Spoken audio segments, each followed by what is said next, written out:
은혜가 넘치는 삶, 이런 제목으로 함께 은혜 나눕니다. 길가에서 과일을 파는 소녀가 있었습니다. 그 소녀는 시간만 있으면 언제나 성경을 읽곤 했습니다. 하루는 한 중년 신사가 과일을 사러 왔습니다. 그런데 그 소녀는 성경을 읽는데 정신이 팔려서 손님이 온 것도 모르고 있었습니다. 중년 신사가 소녀에게 물었어요. 얘야, 너는 무엇을 그렇게 열심히 읽고 있니? 네, 저는 하나님의 말씀을 읽고 있어요. 그러니까 이 중년 신사가 소녀에게 또 물어보았습니다. 이 중년 신사는 하나님을 믿지도 않고 또 회의주의자로 살고 있는 사람이에요. 누가 그 책에 쓰여진 것이 하나님의 말씀이라고 가르쳐 주더냐? 하나님께서 제게 말씀하신 거예요. 뭐 하나님이 네게 말씀해 주셨다고? 그건 말도 안 된다. 너는 하나님을 만나본 적도 없고 또 하나님과 함께 이야기한 적도 없지 않니? 그러니까 이 소녀는 조금도 망설이지 아니하고 그 중년 신사에게 대답을 했어요. 누가 아저씨에게 저 하늘에 태양이 있다고 가르쳐 주셨나요? 누가 그건 얘기하지 않고 가르쳐 주지 않아도 그것은 다 알 수 있는 것이지. 난 따뜻한 햇살을 좋아한단다. 자, 그러니까 이 소녀가 그래요. 아저씨, 그 말씀이 뭐라요? 아저씨가 태양을 느끼듯이 저는 하나님을 느끼고 있어요. 제가 성경을 읽으면 그 하나님께서 제 마음을 따뜻하게 해줍니다. 그 따뜻한 마음을 그 하나님이 아니고는 제게 주실 분이 없어요. 이렇게 대답을 했다고 합니다. 그렇습니다. 우리 하나님은 우리 눈에는 보이지 아니하죠. 자, 그러나 느낄 수가 있어요. 사랑도 마찬가지죠. 우리 눈에는 보이지 않지만은 마음으로 느낄 수가 있는 것이죠. 눈에 보이지 않는다고 해서 없다고 주장한다고 하면 이런 사람들은 어리석은 사람이죠. 그래서 시편에도 보게 되면 하나님이 없다 하는 자들은 어리석은 자로다 이렇게 말씀하고 있어요. 하나님이 눈에 안 보인다고 해서 하나님이 어디 계시느냐, 이런 사람들 다 어리석은 사람이라는 거죠. 사랑이 눈에 안 보인다고 해서 사랑은 없다 이렇게 얘기한다고 하면 얼마나 어리석은 사람이 똑같은 것이죠. 하나님께서 사랑의 빛으로 우리 마음을 따뜻하게 해주십니다. 은혜의 빛으로 우리 마음을 따뜻하게 해주십니다. 더 나아가서 사랑과 은혜가 넘치도록 해주십니다. 자, 그러면 우리는 그 은혜가 넘치는 가운데서 살 수가 있게 되는 것이죠. 우리가 지난 시간에는 살펴본 그 목표 첫 번째는 그 시간을 정해놓고 기도하자, 이것이었죠. 자, 이 목표대로 이제 시간을 다 정해 놓으셨나요? 아직까지도 정해 놓지 않고 있는 분이 있다고 하면 오늘부터라도 시간을 정해 놓고 꼭 기도하게 되기를 바랍니다. 너는 떠들어라, 나는 나대로 하겠다, 이러시면 안 되죠. 꼭 기억하셔서 이제 금년에 목표가 있으니까 꼭 시간을 정해 놓으시고 기도하시고 또 무시로도 기도하시고, 자, 이렇게 해서 은혜가 넘치는 삶을 이루게 되기를 바랍니다. 목표 2는 무엇이에요? 날마다 말씀을 묵상하자. 어떻게 하면 하나님의 말씀대로 살 수가 있을까? 이것을 깊이 생각하는 거예요. 그리고 말씀대로 살고자 힘쓰는 것이죠. 말씀은 말씀이고 나는 나다. 이렇게 살면 더 이상 이 삶 속에는 변화도 없고 또 성장도 없는 거예요. 하나님의 말씀을 가지고 그 말씀대로 어떻게 하면 살 수가 있을까? 그걸 가지고 깊이 생각하고 연구하고 힘쓰고 이렇게 할 때 이런 삶 속에 은혜가 넘치게 되는 줄로 믿습니다. 목표 3이 있는데 목표 3 한번 같이 따라서 하시죠. 예배에 적극적으로 참여하자. 오늘 본문에 보게 되면 시편 기자의 고백이 있습니다. 시편 116편 12절과 13절이죠. 12절 13절 찾아서 같이 한 목소리로 읽겠습니다. 내게 주신 모든 은혜를 내가 여호와께 무엇으로 보답할까? 내가 구원의 잔을 들고 여호와의 이름을 부르며 아멘. 내게 주신 모든 은혜를 무엇으로 보답할까? 시편 기자가 하나님의 모든 은혜를 깨닫고 고백한 것이에요. 여기 모든 은혜는 지금까지 살아오는 동안에 베풀어 주신 은혜를 은혜 전체를 가리키고 있는 것이죠. 어떤 은혜를 베풀어 주셨나요? 위험한 일을 당했을 때에 보호해 주신 은혜가 있습니다. 힘들고 어려울 때에 또 새 힘을 주신 은혜가 있고요. 또 슬픈 일을 당했을 때에 위로해 주신 은혜가 있고요. 더 나아가서는 낙심하여서 주저앉아 있을 때에 새 힘과 용기를 주신 은혜가 있습니다. 절망 가운데 빠져 있을 때에 소망을 주신 은혜가 있어요. 이 시편 기자가 바로 이러한 모든 은혜를 깨달은 거예요. 이 은혜를 깨닫고 하나님 앞에 고백하기를, 이 은혜를 주신 하나님께 내가 그 은혜를 어떻게 하면 조금이라도 보답할 수가 있을까, 그런 마음을 갖게 된 것이죠. 하나님께서는 나에게 큰 은혜를 주셨는데 그 큰 은혜를 받은 내가 조금이라도 그 은혜에 보답해야 되지 않느냐, 만분의 일이라도 보답하며 살아야 되지 않느냐, 이런 마음을 가지고 고백하고 있는 거예요. 여러 번 말씀을 드렸습니다마는 고등학교 1학년 여름방학 때 수련회를 갔다가 은혜를 받았어요. 그 은혜는 십자가의 은혜예요. 예수님께서 나를 위해서 대신 십자가에서 죽어주셨다. 이걸 깨닫고 나니까 이러한 예수님, 나를 대신해서 죽어주신 예수님이신데 이런 예수님을 위해서 나는 무엇을 해야 될 것인가, 그런 마음이 들더라고요. 그러면서 그때는 잘 모르지만은 내가 주님을 위해서 복음을 전하며 살아야 되겠다. 복음을 전하면서 그 은혜에 조금이라도 보답해야 되겠다, 이런 마음이 들어서 그때부터 이제 1학년 2학기 때부터 새벽 기도 나가고 기도하고 철야 기도도 하고 때로는 금식 기도도 하고 이러면서 지금까지도 그 은혜에 보답하는 마음으로 복음을 전하며 살게 하신 하나님의 은혜가 있습니다. 이런 그 은혜를 생각하면 또 얼마나 감사한지요. 이런 그 감사하는 마음을 가지고 시편 기자가 하나님 앞에 경배와 찬양을 드리고 있어요. 그래서 그 경배와 찬양을 하나님께서 기쁘게 받으시는 줄로 믿습니다. 시편 기자의 그 경배와 찬양에 대해서는 오늘 본문 13절에서 말씀하고 있는 거죠. 13절 다시 한번 같이 읽겠습니다. 내가 구원의 잔을 들고 여호와의 이름을 부르며 아멘. 내가 구원의 잔을 들고 그 잔을 부어서 하나님 앞에 경배를 드립니다. 내가 여호와의 이름을 부르며 하나님을 찬송하겠나이다. 이런 고백입니다. 여기 구원의 잔이라고 하는 것은 나를 구원해 주신 하나님의 은혜를 생각하면서 그 잔에 포도주나 기름을 따라서 제물 위에 부어드려 드리겠다고 하는 고백이에요. 이것이 바로 전제라는 것이죠. 다른 말로 하면 관제예요. 이 관제는 발음을 정확하게 해야 됩니다. 잘못하면 완제가 될 수가 있어요. 그러니까 이 관제, 전제, 이것은 포도주나 기름을 제물 위에다가 부어서 드리는 제사예요. 이렇게 드린다고 하는 것은 하나님 앞에 온전히 드린다는 뜻이에요. 사도 바울이 자기 자신을 전제와 같이 부은 바 되었다고 고백하고 있죠. 한번 따라서 하실까요? 전제와 같이 내가 벌써 부어지고 나의 떠날 시각이 가까웠도다. 아멘. 하나님 앞에 전제로 드려지는 그런 고백이죠.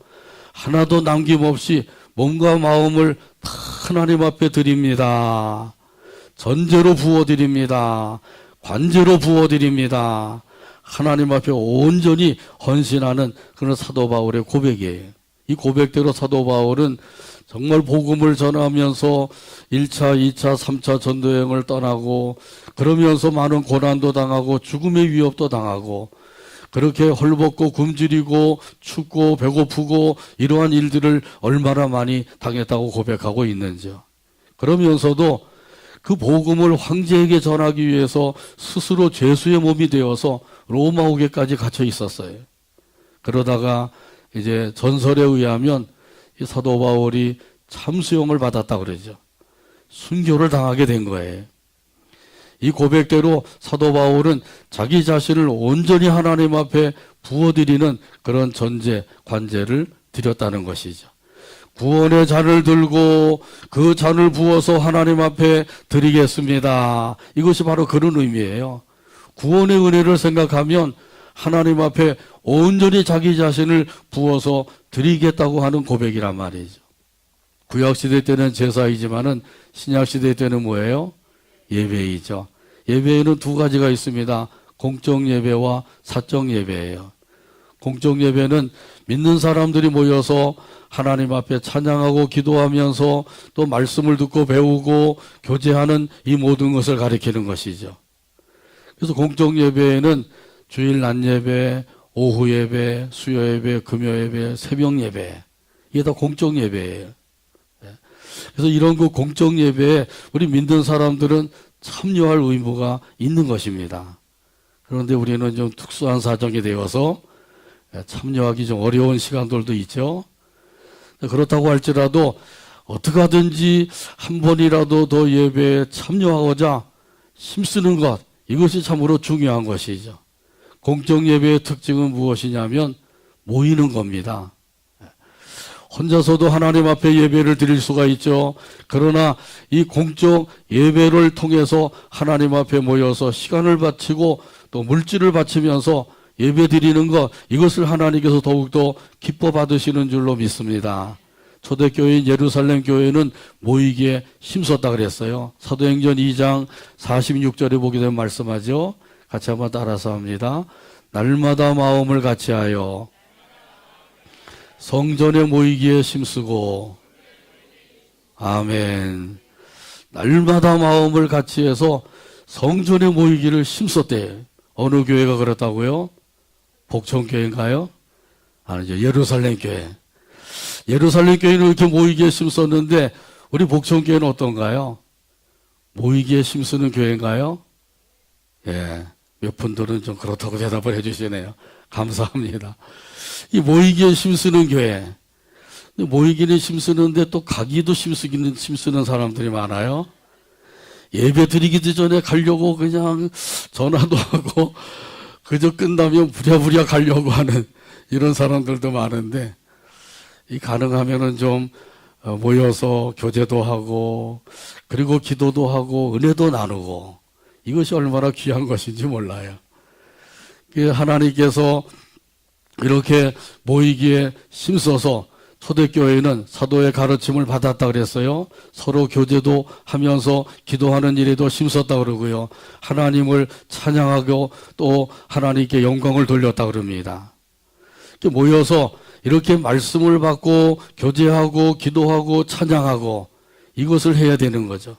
모이기는 열심히 모이는데 모여서 정치 이야기, 경제 이야기, 세상 돌아가는 이야기 이런 것만 한다고 하면 의미가 없는 거죠.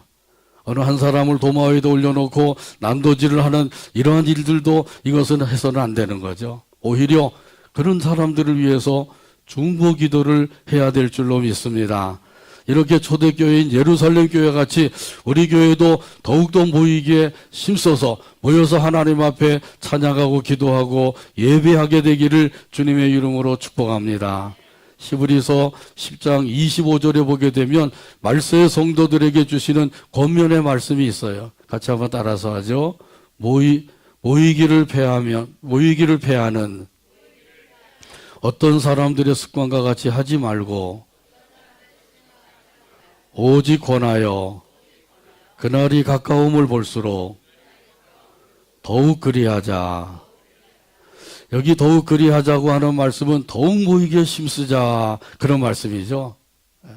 이 권면의 말씀대로 예수님이 오실 날이 가까움을 볼수록 더욱더 모이기에 힘쓰자, 이 말씀대로 살아가게 되기를 간절히 바랍니다. 이 예배에 적극적으로 참여하는 것은 예배 시간을 통해서 하나님께서는 우리에게 은혜를 부어주시기 때문이에요. 경배를 드리고 말씀을 받고 찬양을 드리고 은혜를 받고 기도를 드리고 응답을 받고 예물을 드리고 복을 받는 시간, 이 시간이 무슨 시간이라고요? 예배 시간이란 말이죠. 참으로 복된 시간이죠. 그래서 예배 시간을 통해서 하나님께서는 말씀과 은혜와 응답과 복을 주시는 거예요. 이런 복된 시간에 참여하는 것, 이게 얼마나 귀한 일이에요. 그러니까 하나님께서는 우리에게 말씀과 은혜를 부어주시고 또 응답과 복을 주시기 위해서 예배에 적극적으로 참여하여라, 모이기에 더욱더 힘써라, 이렇게 말씀하고 계신 거예요. 그렇지 않아도 지금 살기도 바쁘고 힘든데 왜 이렇게 귀찮게 하시는가? 그게 아니에요. 귀찮게 하시려고 하는 게 아니라 우리에게 은혜와 복을 더해 주시려고 모이기에 힘쓰라고 하시는 거거든요. 예배를 드리라고 하시는 거예요. 자, 그러므로 하나님께서 우리를 사랑하셔서 주시는 그 말씀을 귀담아 듣고 마음에 새겨서 이 말씀 따라서 예배하는 일에 더욱더 힘쓰게 되기를 주님의 이름으로 축복합니다. 공적 예배만 아니라 사적 예배도 잘 드려야 되는 것이죠. 공적 예배를 통해서 받은 은혜를 가지고 개개인의 삶 속에서 그 하나님의 뜻을 따라서 사는 것, 이것이 바로 사적 예배입니다. 이런 그 사적 예배를 잘 드리게 되면 하나님의 은혜가 더욱더 넘치는 삶이 되는 줄로 믿습니다. 그리고 우리 교회는 은혜가 넘치는 교회가 되는 것이죠. 찬송가 48장 1절에 보면 이런 가사가 있어요. 거룩하신 주 하나님, 모든 영광 받으소서. 주의 자녀 함께 모여 경배 찬양 드립니다. 전능하사 천지 만물 창조하신 하나님, 찬양하며 드리오니 우리 예배 받으소서. 찬송가 48장 1절 가사를 생각하면서 함께 찬양합니다.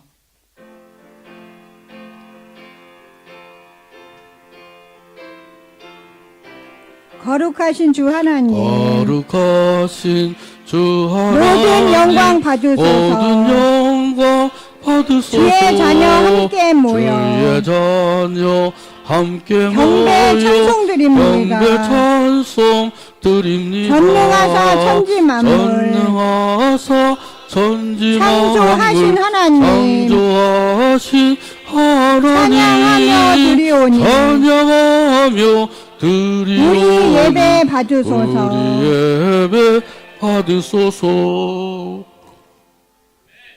아멘. 이제 네 번째 목표를 같이 한번 따라서 하겠습니다. 감사함으로 섬기자. 오늘 본문 시편 116편 17절에 보게 되면 이런 의미에서 말씀을 주고 있어요. 17절 찾아서 같이 한 목소리로 읽습니다. 내가 주께 감사제를 드리고 여호와의 이름을 부르리이다. 아멘. 이 감사제는 화목제에 속한 것이죠. 화목제 하면 세 가지 제사가 있어요. 감사제, 소원제, 자원제. 이 자원제는 낙헌제라고도 부르는 것이죠. 이 감사제는 하나님께 감사하는 일이 있을 때 드리는 제사예요. 하나님께서 우리에게 어떤 감사한 일을 허락해 주셨나요? 먼저 구원해 주신 일이 있습니다. 우리를 구원해 주신 그 일이야말로 정말 하나님 앞에 감사할 일인 거죠. 죄악에서 나 같은 죄인을 구원해 주시고 그래서 구원의 은총 가운데 살게 하신 하나님의 은혜를 생각하면 감사하는 삶을 살게 되는 거죠. 또 사탄의 사슬에서 우리를 해방시켜 주신 하나님의 은혜가 있습니다. 지옥의 형벌에서 건져주신 하나님의 은혜가 있습니다. 이런 그 은혜를 생각하면 하나님 앞에 감사하며 살게 되는 것이죠. 이런 감사하는 마음을 가지고 하나님 앞에 예배를 드리게 되면 그 예배를 하나님께서 기쁘게 받아주시는 줄로 믿습니다. 또한 환난에서 구원해 주셨어요.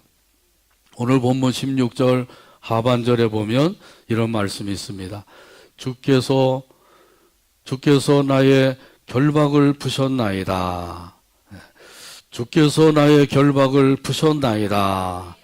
이 결박은 환난의 결박이에요.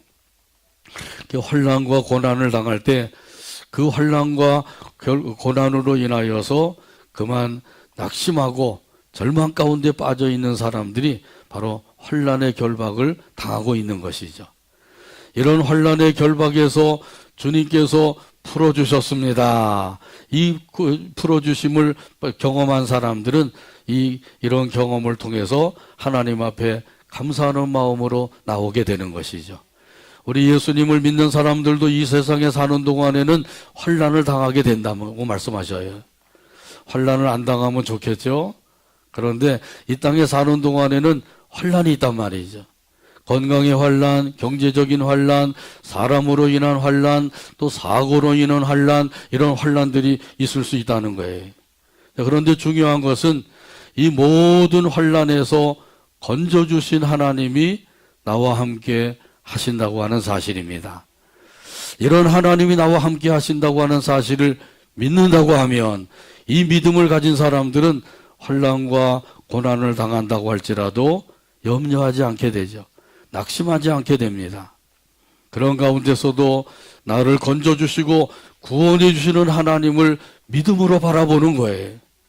자, 그러므로 믿음의 눈을 크게 뜨시고 믿음의 눈을 밝게 하셔서 우리 하나님을 항상 바라보게 되기를 바랍니다. 하나님만 바라보고 있으면 안 되겠죠? 바라보는 사람들은 기도하는 거예요. 그래서 믿음이 있는 사람은 하나님 앞에 기도하게 됩니다. 부르짖게 된단 말이죠. 시편 34편 6절에 보게 되면 이런 의미에서 말씀을 주셨어요. 같이 한번 따라서 하죠. 이 곤고한 자가 부르짖음에 여호와께서 들으시고 그의 모든 환난에서 구원하셨도다. 아멘.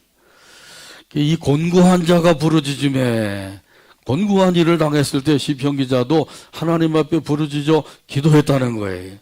이게 바로 믿음이 있는 사람이에요. 믿음이 없는 사람은 낙심하여서 절망 가운데 빠져 있게 되죠. 그러나 믿음이 있는 사람은 이때야말로 내가 기도할 때다. 하나님 앞에 더 가까이 나가서 기도하는 거예요. 기도했더니 하나님께서 들으시고 그의 모든 환난에서 구원하셨도다. 이 구원의 역사를 체험한 시편 기자가 이렇게 하나님을 찬송하고 있는 겁니다. 야고보서 5장 13절에도 보면 말씀합니다. 너희 중에 고난당하는 자가 있느냐? 그는 기도할 것이요. 고난당할 때 뭐 하라고요? 낙심하라고 있으라고요? 아니죠. 기도하라는 거예요. 그래서 고난과 환난을 당할 때 우리 믿는 사람들이 해야 될 것은 기도하는 일이에요. 부르짖는 일이란 말이죠. 이 말씀대로 하게 되면 하나님께서 우리의 기도를 들으시고 구원해 주시는 줄로 믿습니다. 환난에서 건져 주신단 말이죠. 그래서 그걸 체험하고 하나님 앞에 감사와 찬양을 드리며 살게 되는 거예요. 그래서 오늘 여기 본문에도 보게 되면 여호와의 이름을 부르리이다. 하나님을 찬송하겠습니다. 이렇게 고백하고 있는 거죠. 하나님의 은혜를 깨닫고 그 은혜에 감사하는 마음을 가진 사람들은 그 감사하는 마음을 가지고 예배를 드리고 그 예배를 하나님이 기뻐 받으시고 예배를 통해서 주시는 온갖 은혜와 복을 내려주시는 거예요. 시편 50편 23절에 보게 되면 이렇게 말씀합니다. 감사로 제사를 드리는 자가 나를 영화롭게 하나니. 하나님 앞에 그 은혜를 깨닫고 그 은혜에 감사하는 마음으로 예배를 드릴 때 하나님께서 그것을 기쁘게 받으신다는 거예요. 하나님께 영광이 돌려지게 된다는 것이죠.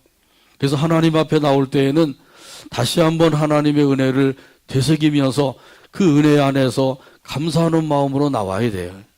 오늘 하나님 앞에 예배드리러 나오실 때 어떤 마음으로 나오셨어요? 감사하는 마음으로 나오셨나요? 아이고, 또 오늘도 예배드리러 가야 되나? 하루 좀 건너뛸까? 이런 마음을 가지고 나오셨나요?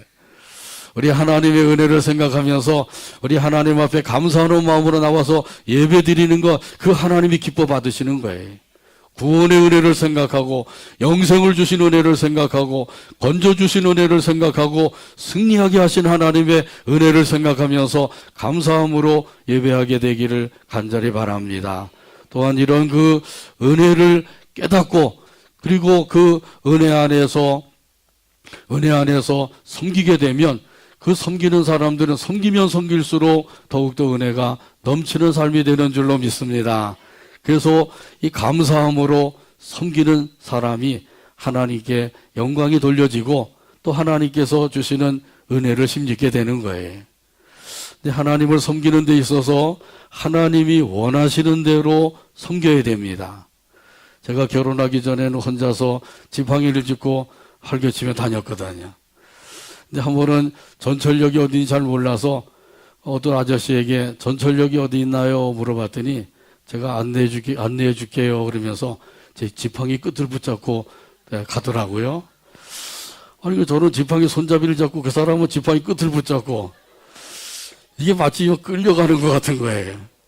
안내를 해주는 건 좋지만은 이거 제가 뭐 전쟁 포로도 아닌데 이렇게 막 끌려가는 것 같아 기분이 안 좋더라고요. 조금 가다가 아유 이제는 됐습니다. 제가 이제 알아서 가겠습니다. 그랬더니 아니래요. 전철역까지 데려다 주겠대요. 아이고 그냥 갔으면 좋겠는데 그러니 뭐 이거 어떻게 할 수도 없고 그냥 전철역까지 끌려간 적이 있습니다. 지금도 생각하면 기분이 안 좋아요. 저를 안내해 준 건 고맙지만은 그 방식이 틀린 거죠.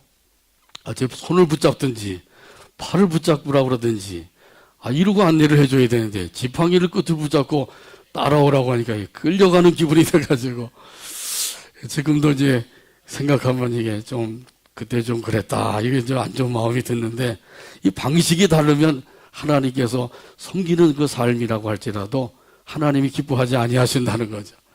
하나님이 원하시는 방식을 따라서 하나님이 원하시는 대로 섬기게 되기를 주님의 이름으로 축복합니다.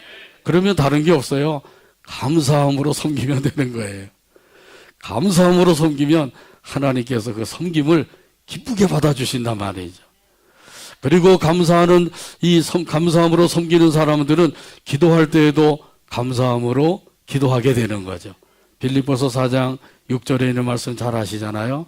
아무것도 염려하지 말고 다만 모든 일에 기도와 간구로 너희 구할 것을 감사함으로 하나님께 아뢰라. 할렐루야. 많은 분들이 외우고 계시네요. 감사한 일입니다. 그래서 믿음으로 기도하는 사람은 모든 일에 감사함으로 아뢰게 되는 거예요.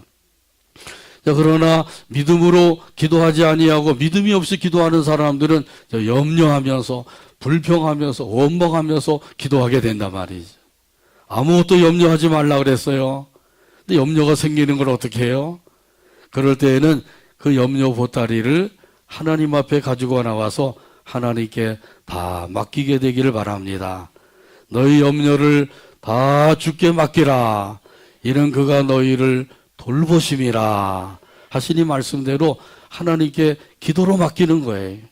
또 제가 염려가 생겼습니다. 이 염려 보따리 우리 하나님 아버지께 다 맡깁니다. 그러니 아버지께서 해결해 주세요. 이렇게 맡기면 그때부터 이 염려가 끝나는 거예요. 그리고 마음이 아주 홀가분해지고요. 가벼운 마음으로 하나님께 찬양하며 감사하며 섬길 수가 있단 말이죠.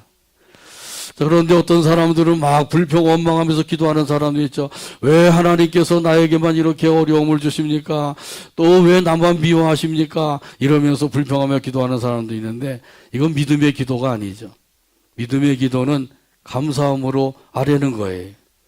모든 일에 있어서 감사함으로 하나님 앞에 아뢰게 되기를 간절히 바랍니다. 그리고 삶도 마찬가지로 감사하며 사는 것이죠. 데살로니가 전서 5장 18절 말씀대로 범사에 감사하라. 이것이 그리스도 안에서 예수 안에서 너희를 향하신 하나님의 뜻이니라. 그래서 이 범사에 감사는 모든 일에 감사라는 거예요. 좋은 일에도 감사, 나쁜 일에도 감사, 건강할 때도 감사, 병 들었을 때도 감사, 내가 원하는 대로 돼도 감사, 안 돼도 감사. 이런 감사가 넘치게 되기를 바랍니다. 이렇게 감사할 수 있는 것은 하나님을 온전히 신뢰하면 되는 거예요. 하나님을 온전히 신뢰하지 못하면 이렇게 감사할 수가 없어요. 이 쉬운 일이 아니죠. 모든 일에 감사한다. 이것이 바로 하나님을 온전히 신뢰할 때 이렇게 할 수가 있다는 거예요. 뭐라고 그러시는 거예요? 말씀을 전하는데 자꾸 옆에서 지방방송하면 안 됩니다. 네. 한번 따라서 하죠. 하나님을 온전히 신뢰하자. 이런 사람들은 범사에 감사할 수가 있단 말이죠. 어떤 형편에 처하든지 어떤 환경이 주어지든지 그 가운데서 하나님 앞에 감사할 수가 있어요. 하나님을 온전히 신뢰하는 사람은 하나님께서 나를 사랑해 주신다, 가장 좋은 것으로 응답해 주신다, 이렇게 믿기 때문이에요. 지금도 우리 하나님께서는 변함이 없는 사랑으로 사랑해 주시는 줄로 믿습니다. 영원한 사랑으로 사랑해 주고 계십니다. 이런 하나님의 은혜를 생각하면서 하나님을 온전히 신뢰하는 믿음을 가지고 우리 하나님 앞에 감사할 때 그 감사하는 삶 속에 은혜가 넘치게 되는 거죠. 이런 교회가 은혜가 넘치는 교회가 되는 줄로 믿습니다. 오늘 말씀을 맺습니다. 목표 3과 목표 4를 따라서 행하게 되기를 바랍니다. 목표 3은 뭐라고요? 예배에 적극적으로 참여하자. 목표 4는 뭐예요? 감사함으로 섬기자. 이 말씀대로 살아서 은혜가 넘치는 삶을 사시고 은혜가 넘치는 교회를 이루어가게 되기를 주님의 이름으로 축복합니다.